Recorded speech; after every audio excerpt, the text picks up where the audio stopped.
Live and Total Apex Sports, brought to you by none other than First Round Collectibles. What's your favorite sport? Hockey, football, basketball, baseball, maybe wrestling, maybe even boxing. Whatever it is, you can get it at firstroundcollectibles.com. And right now, with the promo code Sports Addict, you get 10% off whatever sports card your heart desires.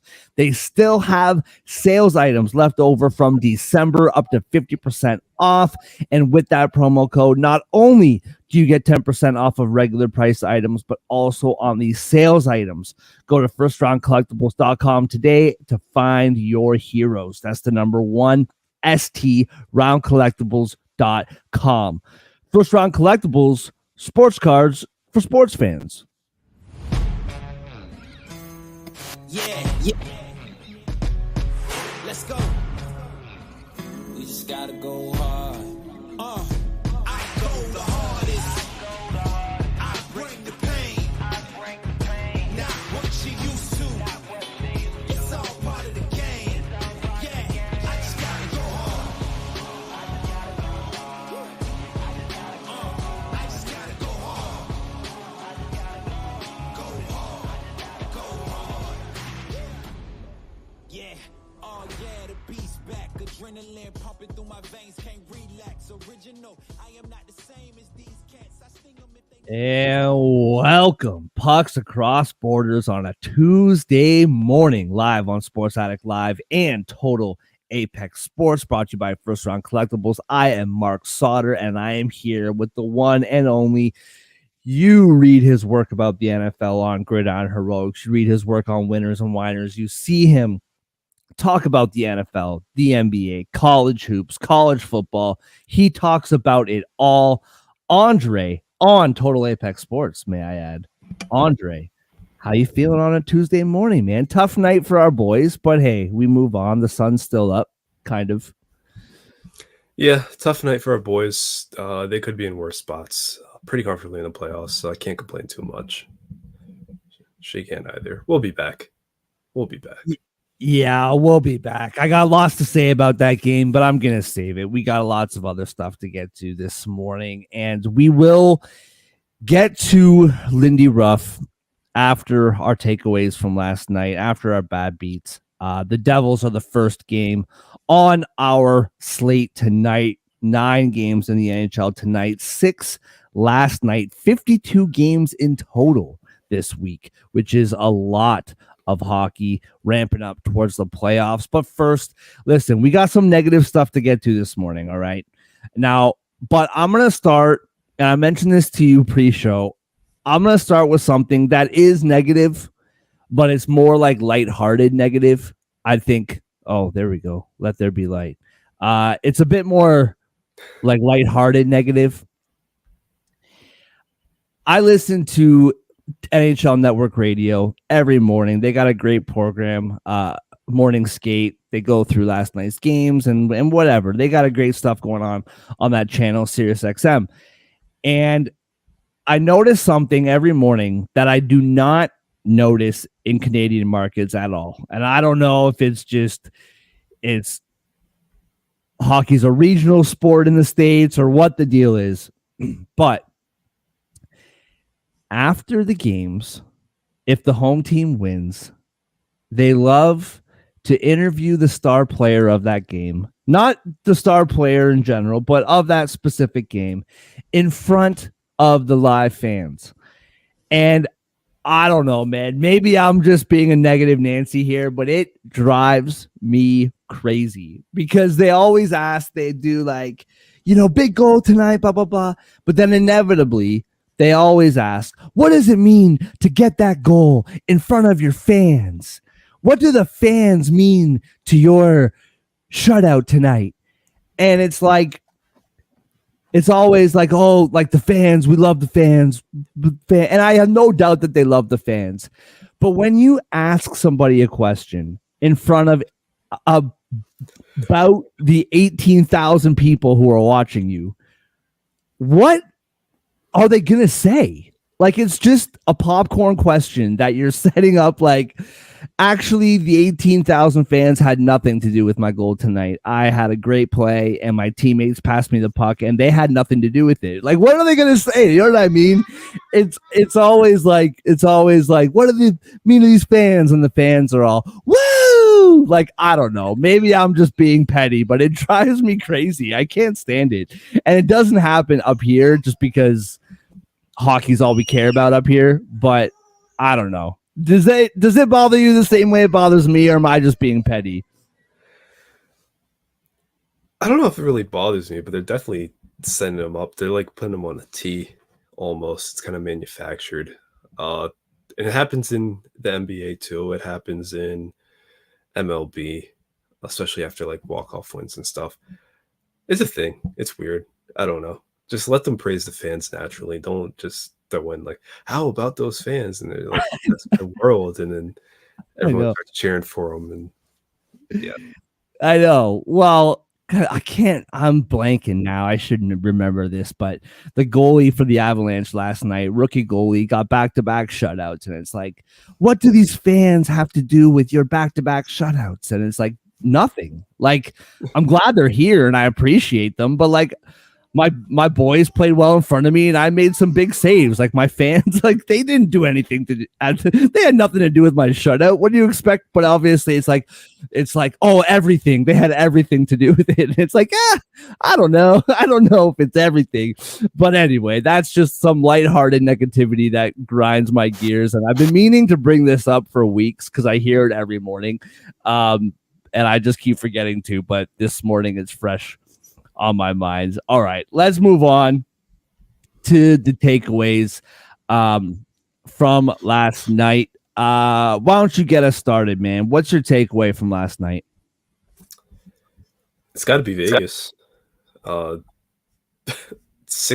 loss to Columbus, absolutely pasted. Very dangerously close to not only falling into a wild card spot, but as you said this morning, they're only 1 point ahead of the Predators at this point. The Kings need 2 points in 2 games in hand to pass them. That seems pretty likely with the way they've been playing lately. And they're going to be in a wild card spot. Predators, they're going to be tied with, or they're 1 point ahead of right now. So I know the Predators are red hot. That might not continue, because the Vegas is coincidentally ice cold, but we've been bragging on the Kings, saying they're not going to make the playoffs, they're in danger, blah, blah, blah, blah, blah. None of that we haven't had that energy for Vegas, but they're right there now. It needs to be watched out for. I think they're fine. I think they built up enough of a lead, but we need to watch out for it. Yeah, 100%, man. We haven't, like, not only have we not really talked about it, but it hasn't really been talked about anywhere. And I don't know if it's, they're the defending Stanley Cup champs. They had a very good start to their season. So did the Kings, but the Kings had a much more drastic fall off the cliff than the Knights have had.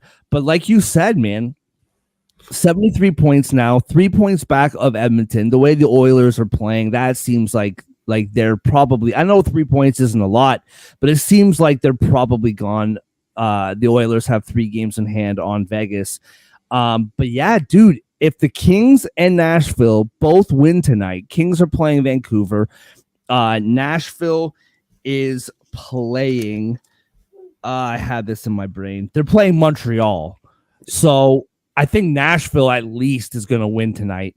But if Vegas or if the Kings and Nashville both win, they both have 73 points. And Vegas drops down to the last wildcard spot. So it's super fascinating. And that's my takeaway too, to be quite honest with you. I didn't take away too much from last night. Both of our teams lost, as I alluded to at the beginning. You guys, I mean, listen, the Panthers are the best team in the league, and you guys held in there. And just some brilliant plays from Barkov, and that's a tough one to overcome. The Leafs, just not their night from the start. I think we underestimated how hungry Boston was after that absolute beating the Islanders put on them on the weekend. Swayman had a great game, just not the Leafs game.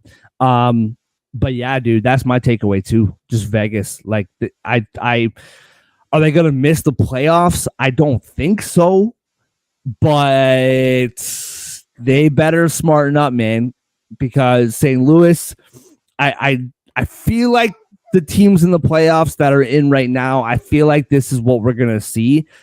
But hey, man, like, you can't count on that, right? You gotta start winning games here. So very interesting to see. Moving on to bad beats from last night. And we were joking before the show that it is hilarious that we took some L's last night. Let's just call it what it is. Okay. We believe in transparency here on Pucks Across Borders, on Sports Addict Live and Total Apex Sports. We believe in it. We took some L's last night, but our redeeming pick was Columbus, almost plus 200 underdogs. That was our redeeming pick, which was kind of bizarre. But what was your bad beat from last night? My bad beat happened in the Garden, and it wasn't because it hurt my feelings. It was because it forced a push on the total, and that was the empty net goal that Florida scored with, I don't know, it was like 50 seconds left, maybe. I don't remember the exact time. But game was going pretty slow as far as scoring. There was 1-0 Rangers lead after one. Second period, first 10 minutes, there was nothing. Then it started to heat up a bit. Panthers scored 2 real quick. Rangers tied it up a few minutes later. You enter the third 4-4 game, you only have 1 goal to work with. And it was working. The Panthers scored 6 minutes into the period, and then there was nothing. Just really good hockey, just back and forth. Rangers couldn't tie it. Panthers couldn't pad the lead until Igor left. Rangers 6-on-5. Tried to make the thing happen. Puck got chipped out. Guy chases it down with a defender on his back. I want to say it was Adam Fox. I don't remember. And puts it in. 6 goals. That's a push. No action. You don't lose money, I guess. You don't win money. It's just boring. It's the worst outcome, honestly. But yeah, that's my bad beat. Because it was a 1-0 game after 20 minutes. It felt pretty good. Yeah, you live to see another day, but still, push is pretty deflating. But at least you get a bounce back tonight. My bad beat, we're going to Philadelphia.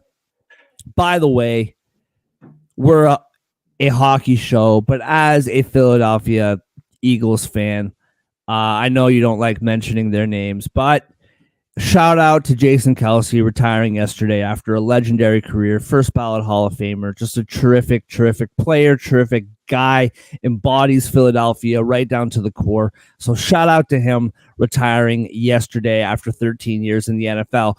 And it's funny, I was like, 13, is that all? I feel like he's been on the Eagles forever. I've been cheering for the Eagles since the late 90s, and I feel like I watched Kelce this whole time. I was like, man.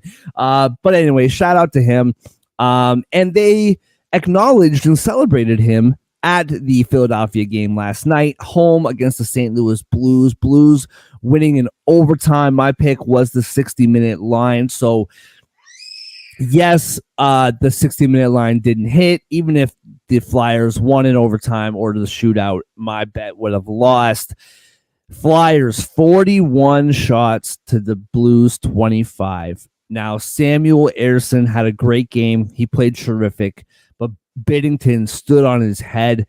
10 saves in the first period, 13 saves in the third, if I remember correctly, or maybe 7.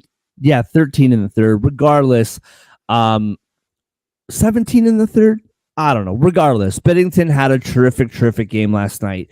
And the Flyers just could not get the win against the Blues. They get a point to kind of beef up their standing in third place in the Met. But that's my bad beat from last night. Philadelphia Flyers losing not only the 60-minute line, but the game in general. All right, bro, let's talk about it. Our resident New Jersey Devils fan is not with us. He witnessed, however, Lindy Ruff's last game for the New Jersey Devils on Sunday against the Kings. Lindy Ruff fired in New Jersey. Travis Green taking over on an interim basis. What's your thought on this first, man? What's your take on this first? Because my first reaction, I was furious. Like, I have so many thoughts and emotions on this. It makes me so angry, the coaching carousel that goes on in this league. It drives me nuts. I'm in danger of rambling for 10 minutes. So why don't you start? What's your takeaway from Lindy Ruff getting fired in New Jersey?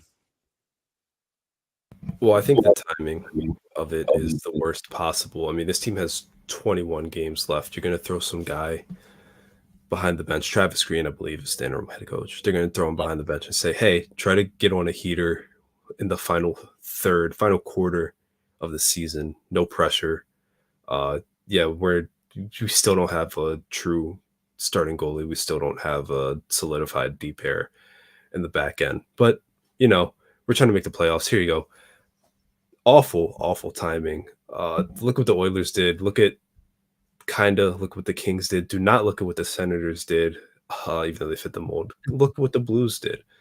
Fired their coach nice and early, even if it was controversial. Gave the new guy time to gel, sent a message to the team with time left. And besides Ottawa, they responded and put themselves in a good position moving forward. The Devils don't have that time anymore. And frankly, we've seen this problem all season, really. They don't have the personnel. It's the poor roster construction. The front office isn't answering for that by firing Lindy Ruff. They're just saying, oh, it was this guy. Calgary's been open for business since mid-November. It was before American Thanksgiving. And the Devils didn't go after any of their guys. Or they didn't trade for anyone, just reeks to me of almost at this point, they were sticking to their plan of the rebuild more than trying to make the playoffs this year is where I've come with it. They were never committed to making the playoffs this year because if they were, I feel like this would have been a move they made earlier in the season. Maybe even, I know it's not much earlier, but after they lost that game to the Capitals and then went back home and got waxed by the Rangers, that was like a combined 12-3 loss. That's a time. That's when you send a message. Like, those are unacceptable losses in this playoff chase. So many things that raise questions about what the Devils are trying to accomplish this year. But as far as Lindy Ruff, I think he did deserve to get fired. Clearly lost the locker room. John was saying it weeks ago. Some decisions on the ice that were purely based on a lack of attention, lack of detail, poor coaching. And a lot of former players were seen liking things about him getting fired. I wouldn't be surprised if there were players in the current locker room that feel the same way. Seems like he just worked himself out of the building regardless, but shouldn't have taken this long. And I do wonder if the Devils thought last year was an anomaly and they were committed towards a better future, which I'm not going to tell a team how to build their franchise, but maybe we were looking at them wrong all year. Yeah, I mean, yeah. You make a good point. If they thought they were a playoff team, maybe they would have made these moves earlier in the year. I think that's a really valid point. I threw out this idea to John like early in the year, wondering if like nobody expected them. I don't know if no one expected them to make the playoffs last year, but no one expected them to beat the Rangers, go on to the second round. They were kind of before their time last year. And I think that's fair.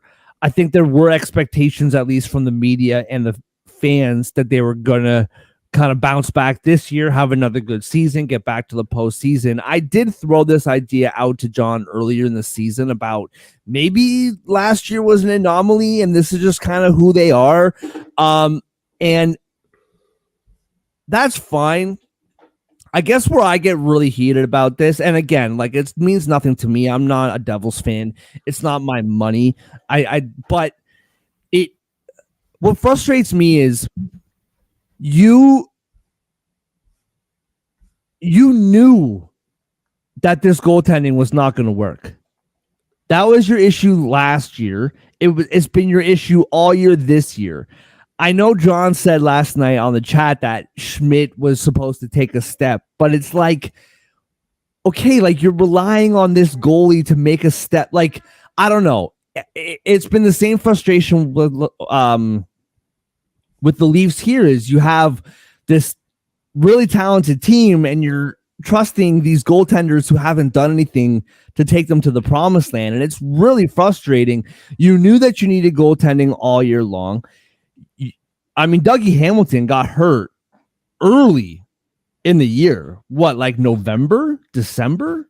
He's been out of the lineup for a long time. And I know, like, it's not as easy to just make moves. If it was easy to, and I know it's the salary. That's the other thing, is the salary cap is a big part of this. Like, make no mistake. Like, with this salary cap and the hard salary cap and the no luxury tax, there's only so much you can do.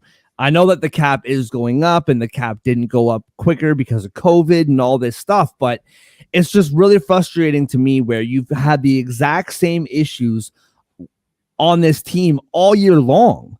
Like, what's been causing them to lose is not new. Like, this has been the Devils literally all season, and you didn't do anything. Again, it's really easy for me to say this, and I know that I don't have all the facts and all the details. I get it. But you get a 4th round pick to, like, eat some salary on the Tanev deal. Like, that's what you do? That's all you do? Like, that makes me believe kind of what you're saying, is that they didn't really think this roster was going to do anything anyway. I guess where I get really frustrated is Lindy Ruff is the 7th coach this year to get fired. 7th. And you look at all of this, you know, when the Wild made their coaching change, their goaltending was atrocious. But, like, Gustafsson and Fleury are both very good goaltenders. I know Fleury is past his prime, but they're both good goalies. You had Skinner in Edmonton when they made their coaching change. He answered the bell and has gone on to have a very, very good season. We made note in their winning streak, he only allowed more than 2 goals twice in that whole winning streak. In St. Louis, same thing. Biddington was not playing well. He has bounced back, as I said last night included. He's had a great season. Like, I get it that there's some coaching gaffes. I think you and John were talking about on Sunday. They pulled the goalie and there were only 5 guys on the ice and stuff like that. I get it. But to me, it's just this coaching carousel that's going on in the NHL, whether it's roster construction, salary cap related, whatever it is, it's disgusting. Like, 14 coaches fired in a 12-month span. That's unprecedented for any league, I feel like. Like, it's just insane to me. It drives me crazy. And he lost the room. Okay. I know that it's a next generation of players. I know that it's the new generation and the TikTok generation and but, like, Lindy Ruff. Like, Lindy Ruff is one of the winningest coaches in NHL history, man. Like, Lindy Ruff is a legend. Like, I don't, like, you know what I mean? Like, it just blows my mind that, like, kids have a guy like that to learn from. and he just loses the room. Todd McClellan, same thing. Like, the guy is a legend coach. And you have the Los Angeles Kings who have a better roster than the Devils do. And he loses the room. Like, I don't know, man. It makes me upset. And I feel like I have more to say, but I just can't even think. It drives me freaking crazy. I don't know. I get it that he deserved to be let go, but these are problems that you've had all year long, and you as a management staff did nothing to fix it.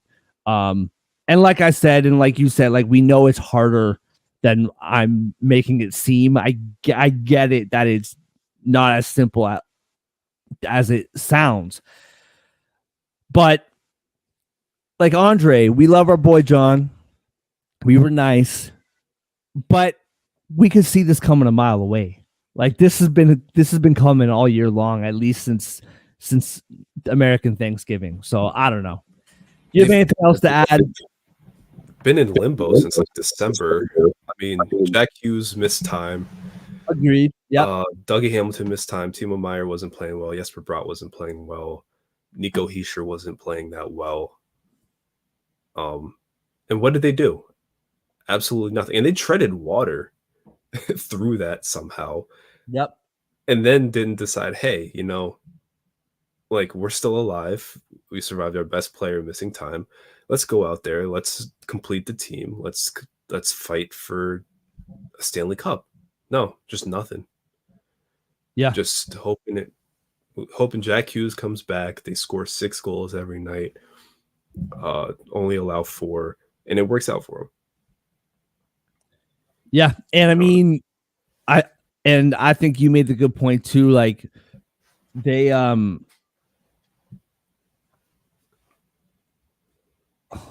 my brain just fell out of my head. But no, man, I'm right there with you. And that's what, like, you made the good point that they're hoping, like, okay, fire the coach. Here's a new guy. Let's make a run. Now, listen, I really like Travis Green. He was a great Maple Leaf in the early 2000s. He's coached before. He coached the Canucks before. I believe he actually played for the Devils, if I remember correctly. I have no issue with Travis Green. I think he is a good coach. I think he was a good player, and I'm sure he's capable to get the job done.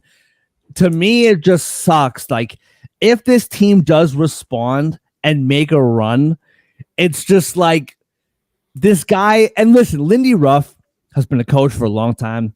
He's made millions of dollars. He's not going to starve. But it's like, this guy had to lose his job for you to play hockey. Like, it just drives me crazy, man. I don't know.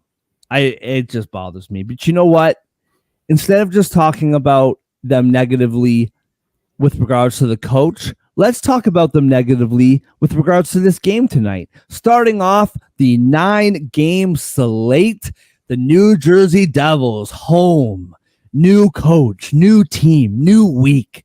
Everything's new. Home from the Western road trip, plus 100 underdogs to the Florida Panthers at minus 120. I hope you were up late last night enough to find the Florida Panthers were plus money for all of 5 minutes, because when we woke up this morning, they are not plus money. Minus 120 on the road. The over is 6.5 at minus 118. The under is minus 102, minus 1.5 on the puck line, plus 1.5. Or sorry, minus 1.5 for the puck line for Florida is plus 195, plus 1.5 on the Devils puck line, minus 238. Florida 9-1 in their last 10, 15-2 in their last 17. Reinhart 3 goals in his last 5 games. He got a couple last night. I had this up here. Where are we? Plus 120 for him to get another one tonight. The Devils 4-6 in their last 10, 2-5 in their last 7. Timo Meyer 3 goals in his last 5 games, plus 235 for him to get one tonight. For me, I don't know. It's hard to read these. We see it very often when they fire a coach, new coach comes in, they start winning. I know that Florida played last night, hard fought game in Manhattan. I don't think it matters. I think the Devils, like, that game against the Kings on Sunday was a tough watch, dude. And it is hard for me to believe in any dead cat bounce with what I saw over the weekend from the Devils. I'm going to pick Florida on the money line. I think if you're going to tell me Florida on the puck line, I hear you. I think plus 195 is very good value for a team playing a team that cannot get a save, cannot buy a save to save their lives. I can absolutely see Florida winning this by 2. Plus 195 looks nice. But I'll just take the money line here. I think Florida wins this game. They're the best team in the league, in my opinion, at least as of right now. And the Devils just look awful. There's no way around it. I know you have a new coach. You got to prove it to me for a few games before I start putting my money on you. So Florida money line minus 120. What say you, bro? Well, first of all, I just want to say you ended that Lindy Ruff segment at the perfect time because it was about to become a therapy session real quick. For me, you don't even know it. But for this game, yeah, Florida, Anthony Stoller's in net, you'd assume, and he is better than any goalie on the Jersey roster. Florida's defense, Florida's physicality is much tougher than anything the Devils bring. I know they have a new coach. I know usually when a new guy comes in, people respond.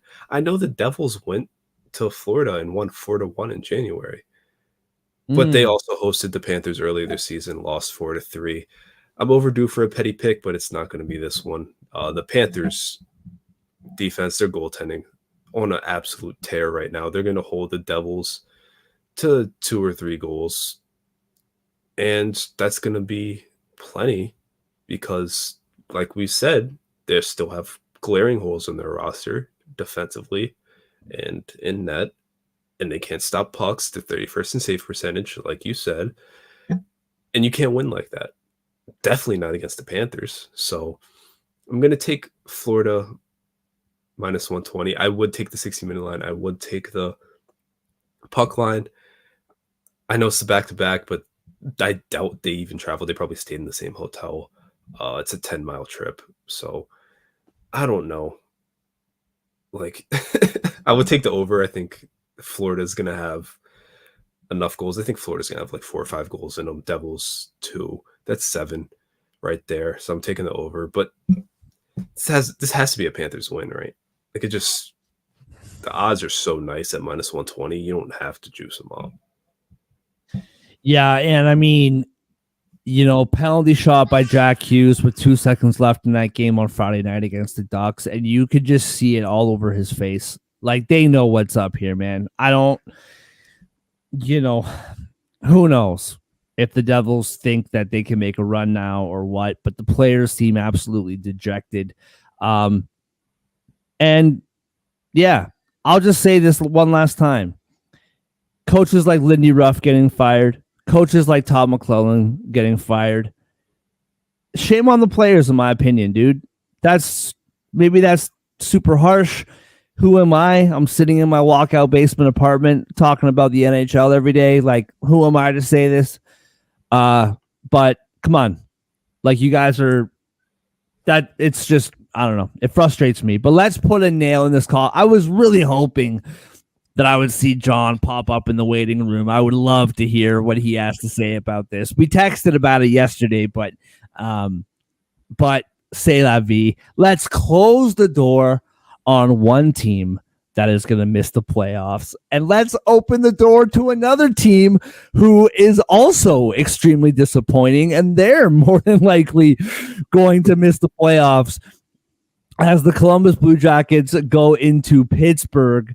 Pittsburgh is minus 230 favorites against Columbus, plus 190. The over is 6.5 at minus 112. The under is minus 108. Plus 1.5 on the Columbus puck line is minus 125. -1.5 on the Penguins puck line is +105. A quick update. Pittsburgh 62 points. They are 10 points back of the Philadelphia Flyers for third in the Met, and 10 points back of Detroit and Tampa Bay for the last two wild card spots. We'll start with you, bro. What do you see? What do you see in this game tonight? Are we going to get a bounce back from Pittsburgh? I know it's a back-to-back for Columbus, but some pretty nice odds back in Columbus tonight. Yeah, and the Jackets are playing well. I mean, 6-3 win over Vegas, 5-2 win over Chicago. That's how they open March.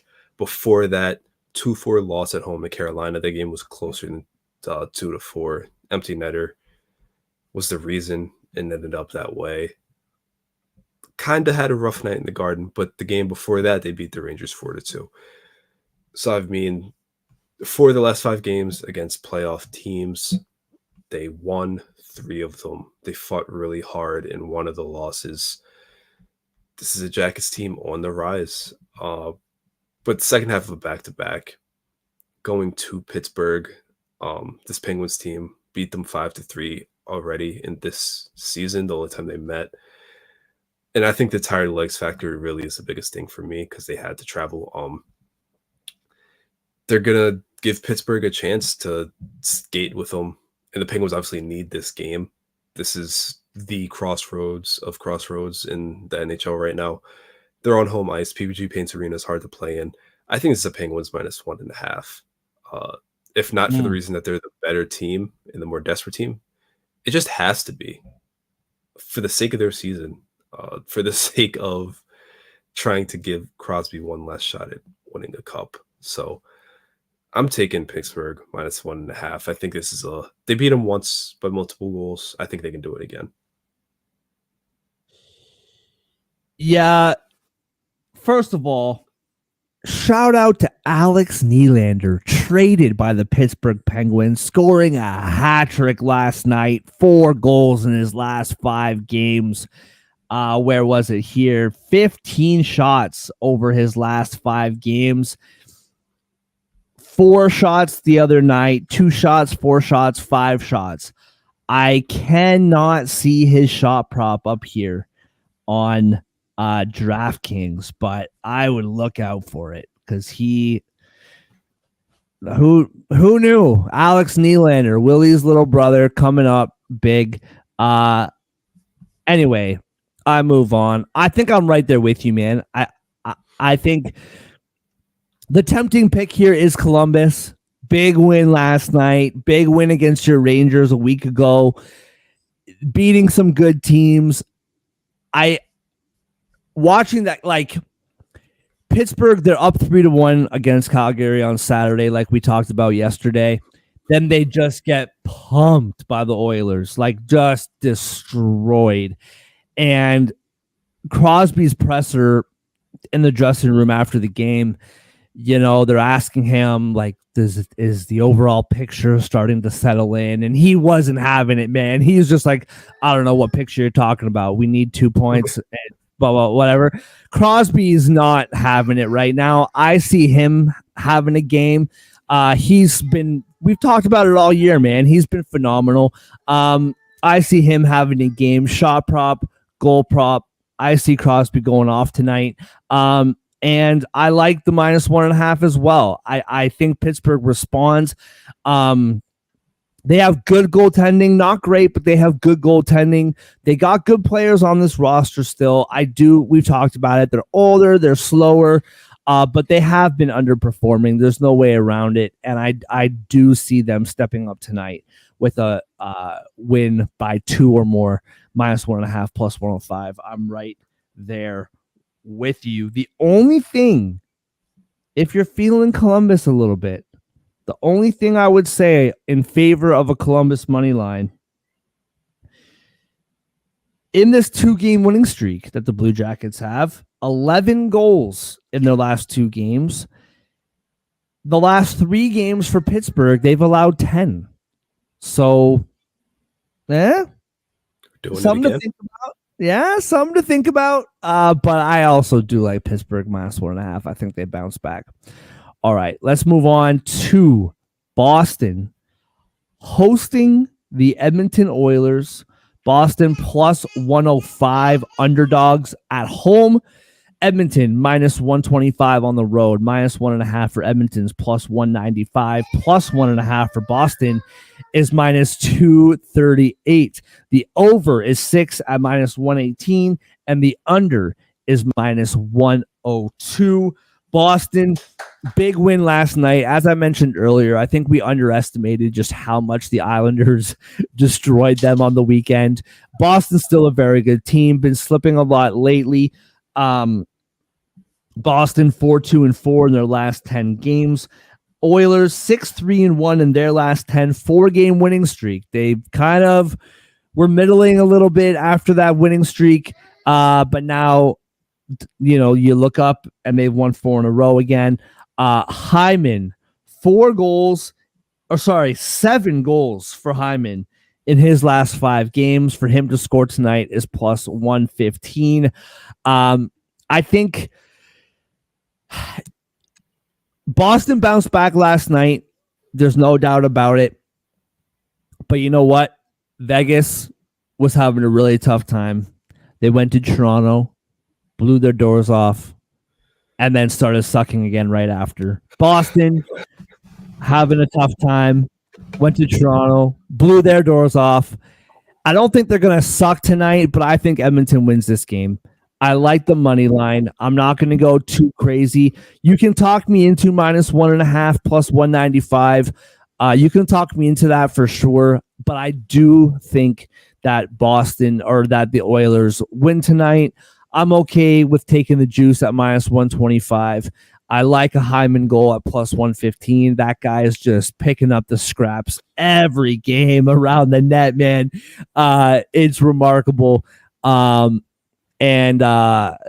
Yeah, nothing really more for me to add here. I do think that Edmonton wins tonight, despite Boston bouncing back last night.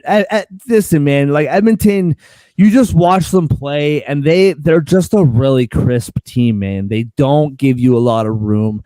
They don't have a lot of letdown in their game right now, and just watching them, I just don't see them losing this game tonight. I'll take the money line. Not going to get fancy with any other 60 minutes or puck line. I don't know, give it to me straight. -125 on the money line. What about you, man? What do you think?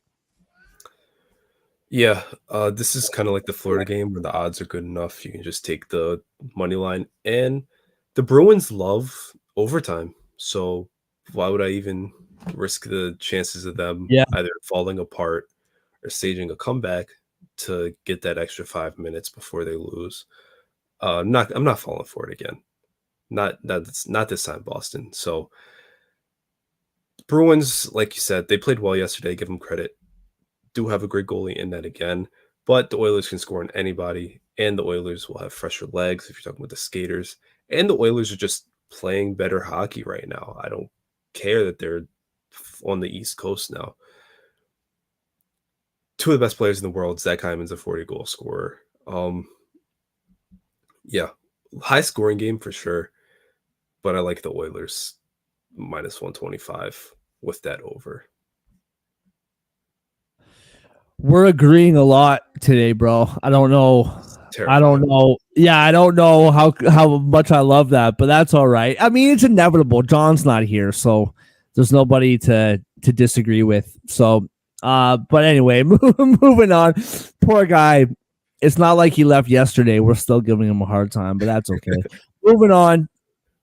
St. Louis, big win last night in their playoff push. Big win against the Flyers. They're on the island playing the New York Islanders.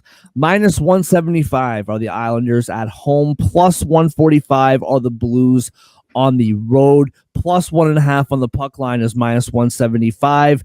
-1.5 on the Islanders puck line is +145.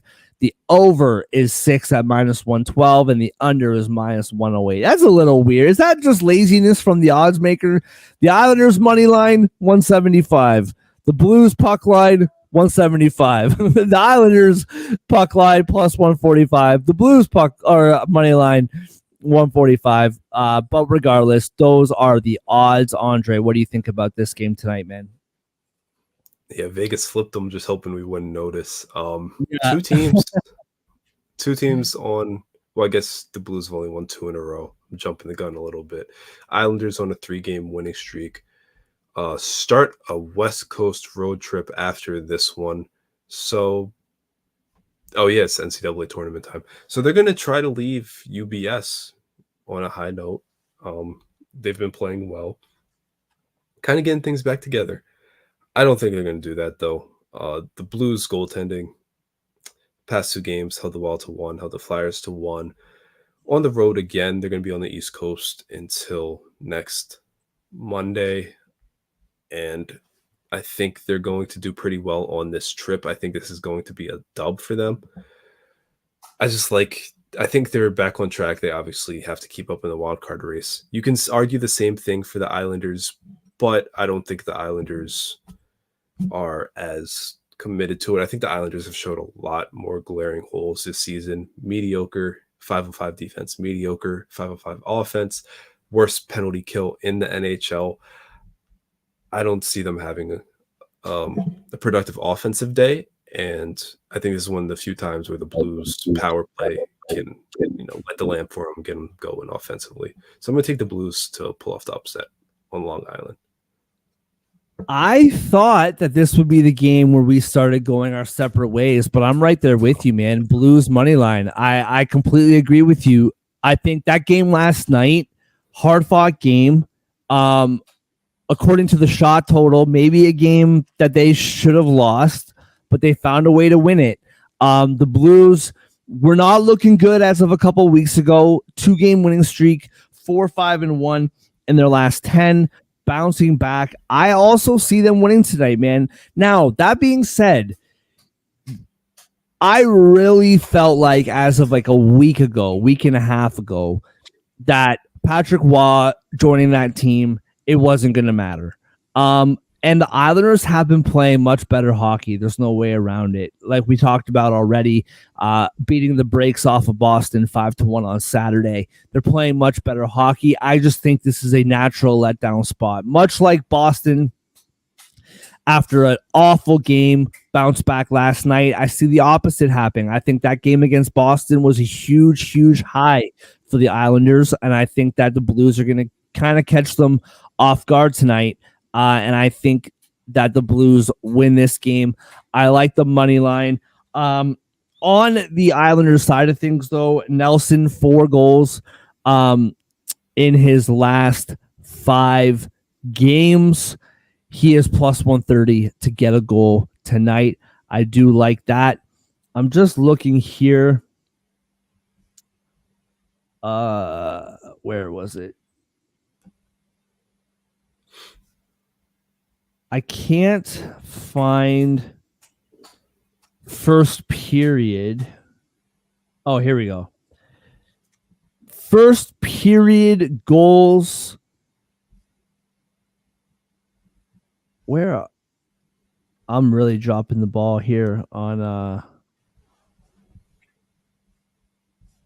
yeah, okay. Over first period, over half a goal. You know what? I like this over 2.5. Over 2.5 in the first period is plus 240, and I kind of like it. Sorry, I thought I had it in front of me, and I was just kind of middling around there in no man's land. But I found it now. Plus 2, over 2.5 in that first period, plus 240. I think I like it, man. I think the Blues catch the Islanders off guard. And I can see the Blues being up 2-1 going into that second period. So I like it. Plus 240 for over 2.5 goals in that first period. Moving on. Sorry, go ahead. No, I like that. That's it. That's all I got. I like that. Short and sweet. Moving on to Nashville, Music City. minus 218 favorites against the Montreal Canadiens, plus 180 on the road. Minus 1.5 for the Predators is plus 114. Plus 1.5 for the Canadiens is minus 135. The over is 6 at minus 122, while the under is plus 102. There is no, I don't think there's really that much to say about this game. Nashville has been on a heater, 8-2 in their last 10 games, and I believe it's an 7-game winning streak. 8-game winning streak. Yeah. So they're 8-2 in their last 10. Yeah, and those 8 wins have all been in a row. Nashville is just playing tremendous hockey right now. A little side note, Yossi, I do not think he is getting enough credit for what he's been doing this season.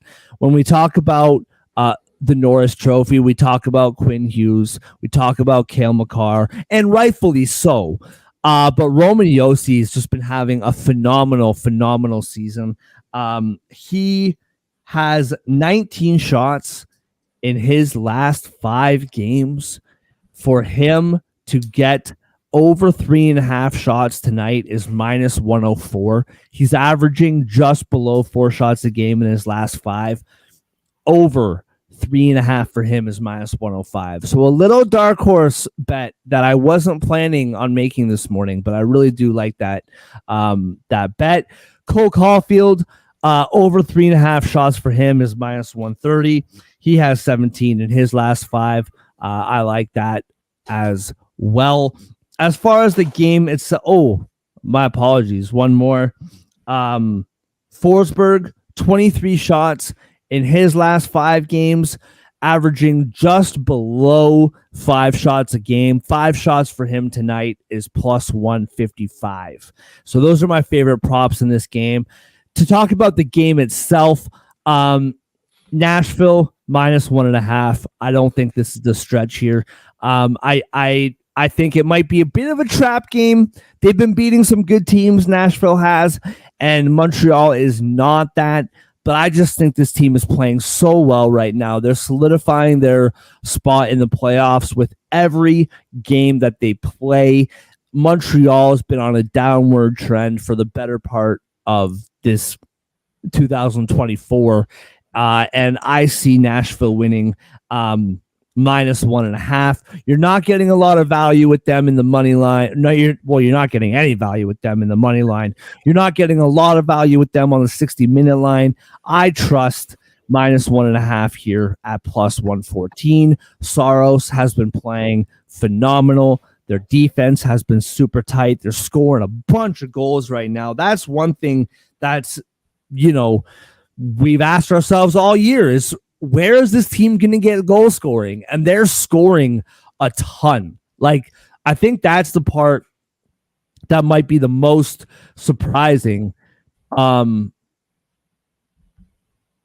might be the most surprising from this Nashville team, just pulling up their schedule over the last little bit.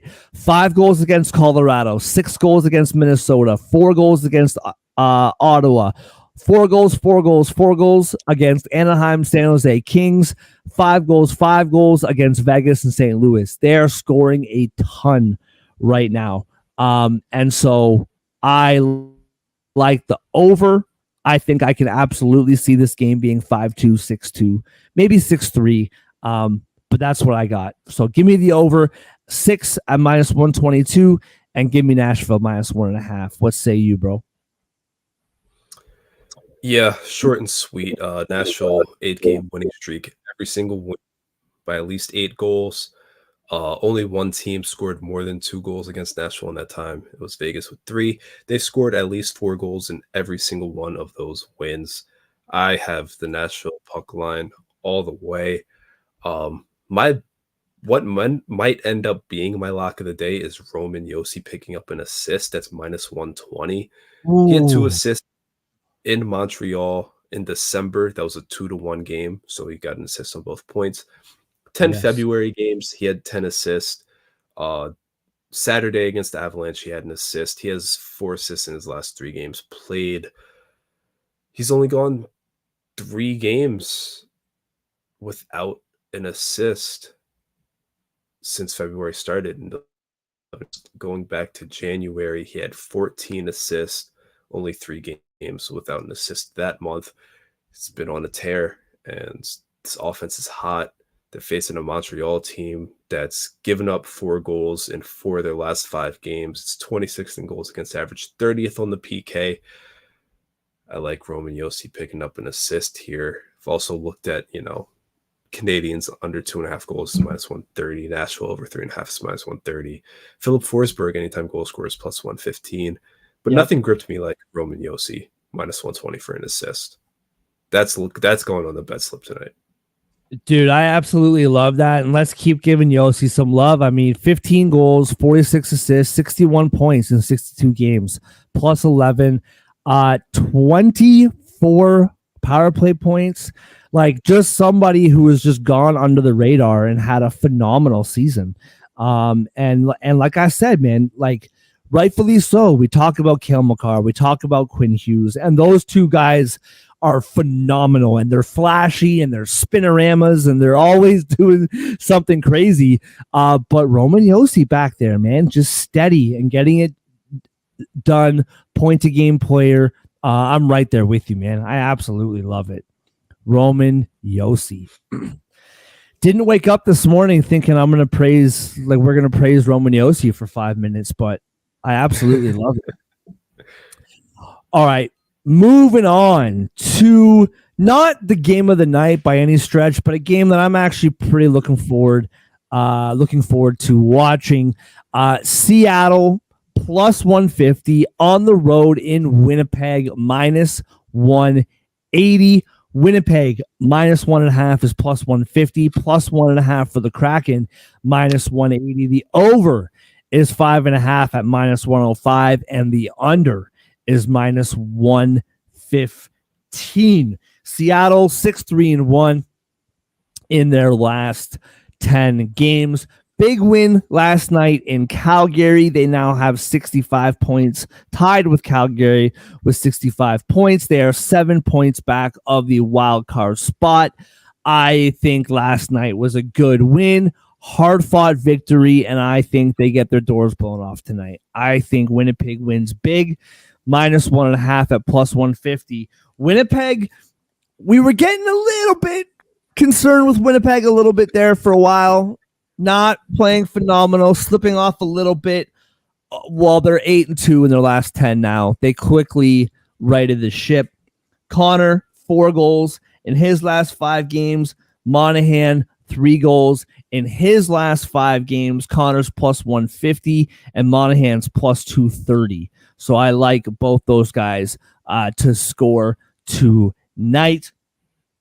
But yeah, I like Winnipeg to win here. Listen, we talked about this yesterday. Huge win against the Canes, huge win against Buffalo, and I see them to continue that trend. 5 goals in both of those games. So 10 goals total. Do the math. And what did I say? It was like 9 goals between just those 2 third periods. For that reason, I like the over 5.5 at minus 105.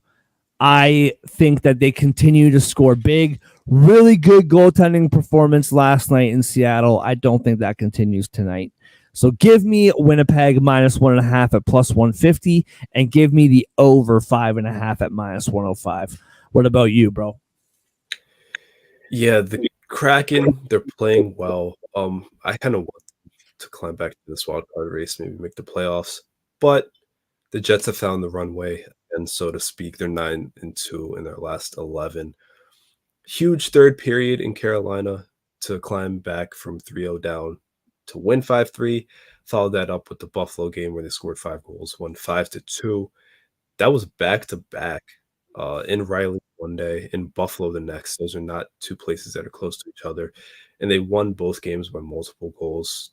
regardless of the theatrics that it took late, still impressive.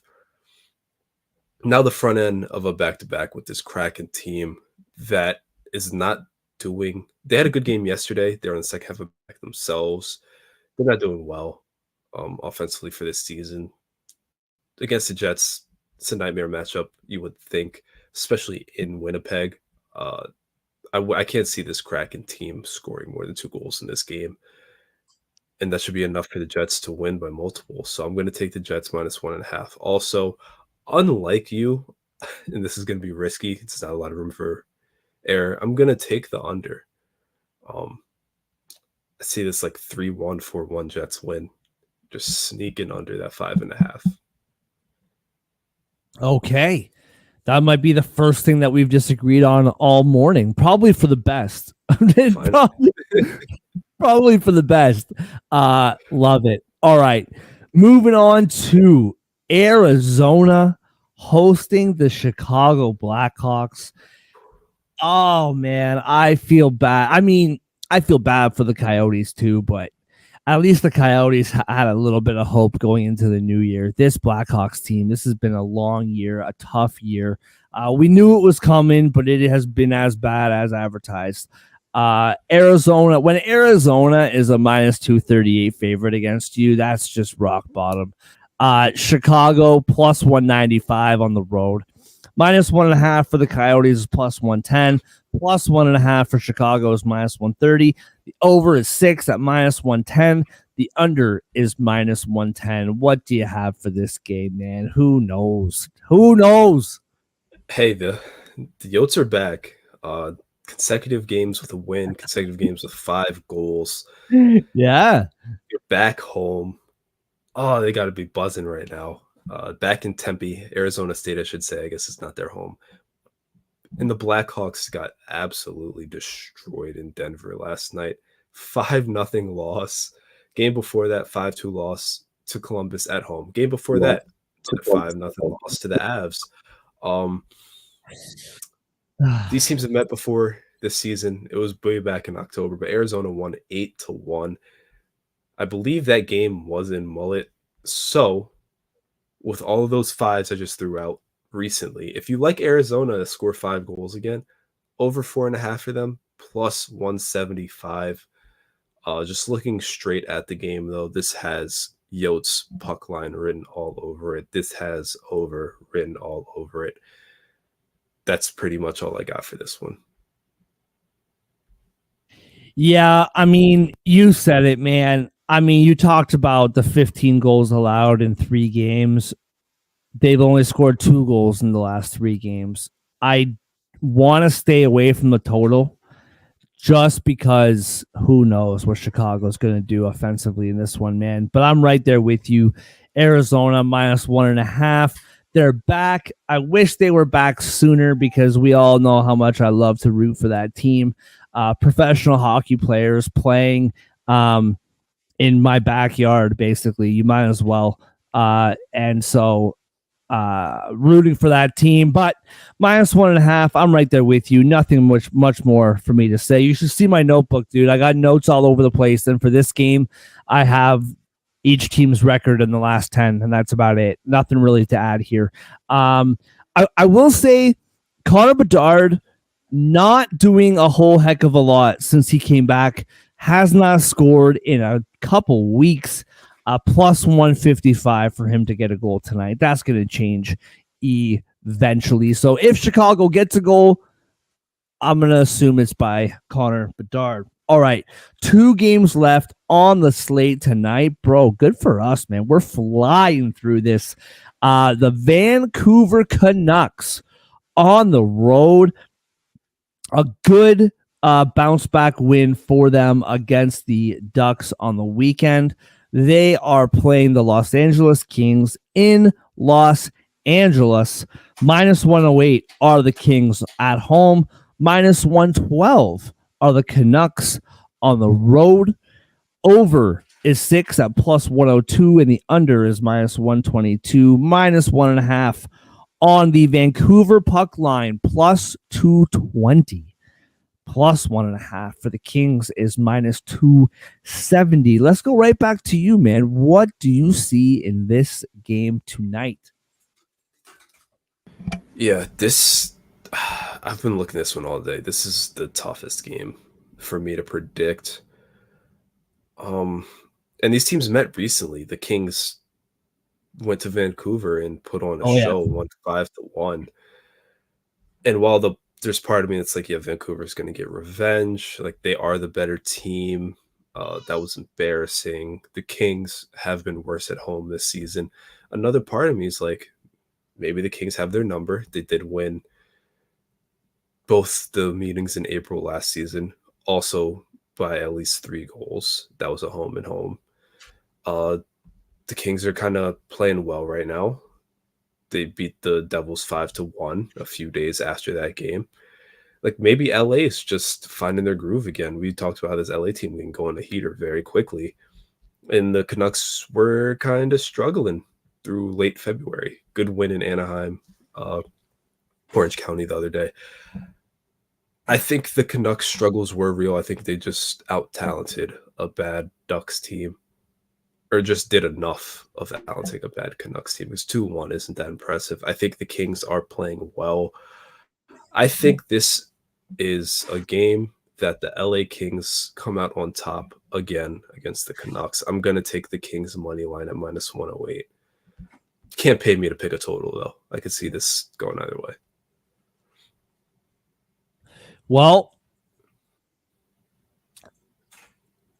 in the rare occasion that you and I disagree, we are going to disagree again on this one. I agree with everything that you're saying, though. Like, I definitely see where you're coming from.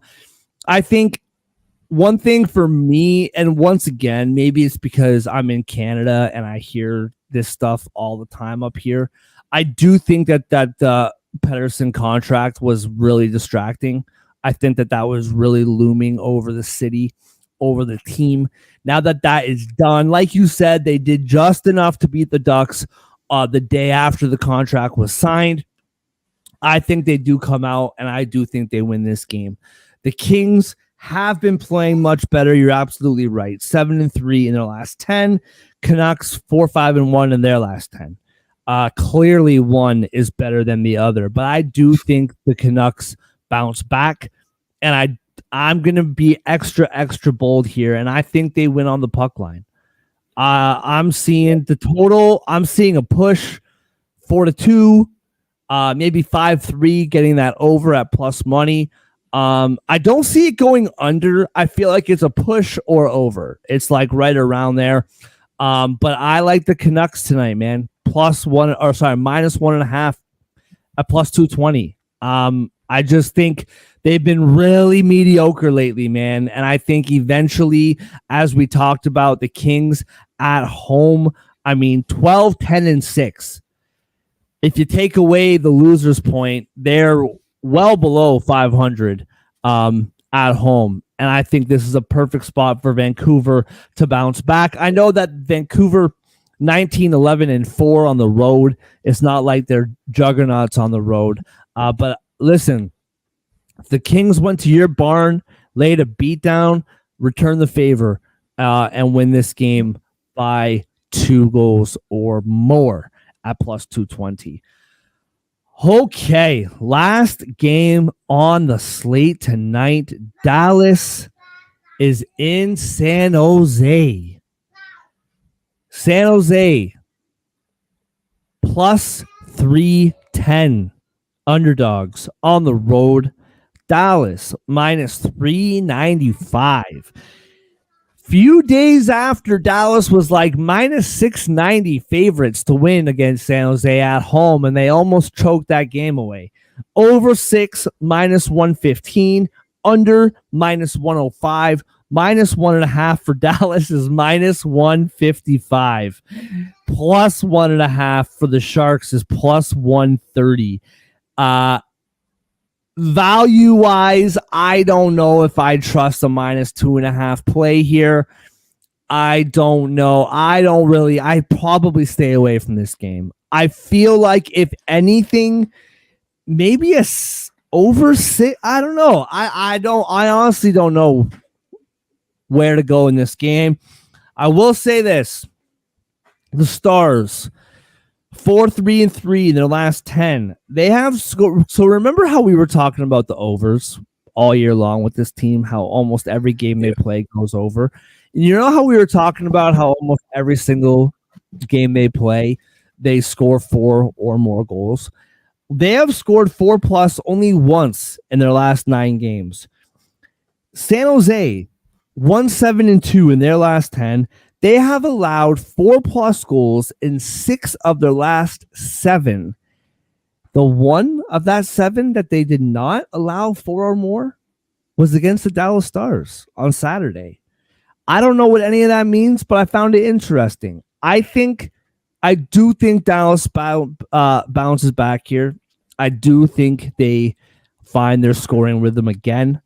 I don't think that San Jose scares them again like they did on Saturday. As of now, I have decided I am taking the over. I think betting a Dallas -1.5, -155, betting a Dallas -395 is obviously not going to happen. The 60-minute line -255, that's not going to happen. I feel like betting a Dallas win is betting the over at -115. I can see this game being 5-2, 6-2, 6-1. I see this game Dallas winning big. You can take a -2.5, a -3.5. I think I'd rather just stick with the over at -115. What do you see here, man? Like you, I really don't want to touch this game because of the shootout the other night.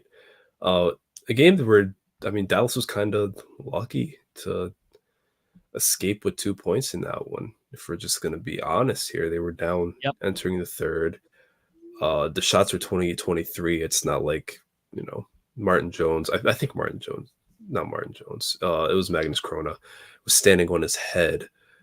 And that was at home. Now they're headed to the tank. I think the Sharks going to have some confidence based on what happened last time. Face-offs are going to be an issue. I think that's a massive mismatch. But let's get weird. It's late at night. I don't really know what to pick from this one. I don't really trust anything regarding Dallas. Against the Sharks team right now, I do trust the tank to deliver. I'm going to take the Sharks money line. Ooh, love it. That's how we're going to close the night. Absolutely love it. All right, so a couple of disagreements down the stretch, but pretty lockstep for the majority of the show. Let's move on to our best bets, brought to you by none other than First Round Collectibles. What's your favorite sport? Hockey, football, basketball, baseball, maybe wrestling, maybe even boxing. Whatever it is, it doesn't matter. You can get a sports card related to your favorite sport at firstroundcollectibles.com. And right now, with the promo code SportsAddict, you get 10% off your order. They still have sales items up to 50% off. And with the promo code, not only do you get 10% off of regular priced items, but sales items as well. Go to firstroundcollectibles.com. That's the number 1, STRoundcollectibles.com. First Round Collectibles, sports cards for sports fans.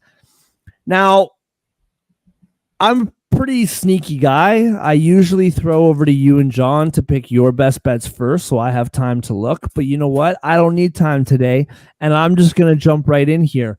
I'm going to go a little bit riskier. I think Florida, I don't know what you're going to pick for your best bet. I think Florida's a good pick. I think Edmonton's a good pick. I think St. Louis is a good pick. Lots of good picks. I'm going to go a little bit riskier. Not too risky, though. Only plus 114, but I'm taking Nashville at -1.5. I know that I'm riding the wave. They got to lose eventually. I just don't think it's tonight. Montreal is on an absolute decline. Nashville has just been playing tremendous hockey, man, and I do not see them slowing down now. -1.5 at +114. What about you, man? What's your best bet on this Tuesday night? I had a sneaking suspicion you were going to do that. So we got a little same game parlay going. I'm not budging. Roman Yossi is going to pick up an assist tonight. Looking at his February 10 assists in 10 games, looking at his January 14 assists in 14 games. Between the 2 months, only 5 of the 24 games he didn't pick up an assist. So he's picking up an assist in 80% of his games, at least one. He had one on Saturday, first game of March for the Predators. He is the team's leader in assists with 46. And look at this. Days of the week, 15 Tuesday games, 11 assists for the season. Second most assists on his days of the week this year. Just randomly popped up. I didn't expect to see that one. I love that. I think it's his highest assist per game for a day of the week. So Tuesday, Yossi assist. This team is scoring 4+ goals every single night. The Canadians, bad defense, 5-on-5, bad PK. Carey Price is not walking through those doors. Nope. So we got a little same game parlay going. We're riding the hot hand in Nashville. Expecting some big things on Broadway. Honorable mention, if you don't want to bet the player prop, if you don't want to do a same game parlay, I would go Yotes -1.5 if I had to pivot. Okay. Well, you know what I'm looking forward to, man? I'm looking forward to, because I'll have my eye on this game. There are other games that I'll be watching a little bit more closely, but I'll be watching this game. But it's going to be a blowout. I'm not going to watch the ending. So I'm going to wake up tomorrow morning nice and early. I'm going to get my coffee, open up my laptop, start doing my research, listening to NHL Network Radio. And when they touch on the Nashville game, I'm going to hear, after Yossi gets an assist, 3-point night for him, they blow out the Canadians. And on home ice, Yossi, what does it mean to get this assist? What does these fans mean to you on Tuesday nights? You always get assists on Tuesday nights. What do these fans mean to you on a Tuesday night? These fans, they're just great on Tuesdays. I love these fans. They show up on Tuesdays. I can't wait for that interview to listen to that tomorrow morning, talking about how great Nashville fans are on Tuesdays when you're talking to 18,000 of them staring at you in the face. All right. I had to double back on that. Absolutely love it, man. I'm sorry. Did you say the odds on that? Oh, I didn't. It's +214. Predators puck line +114. Yossi assist -120. It's +214 together. All right.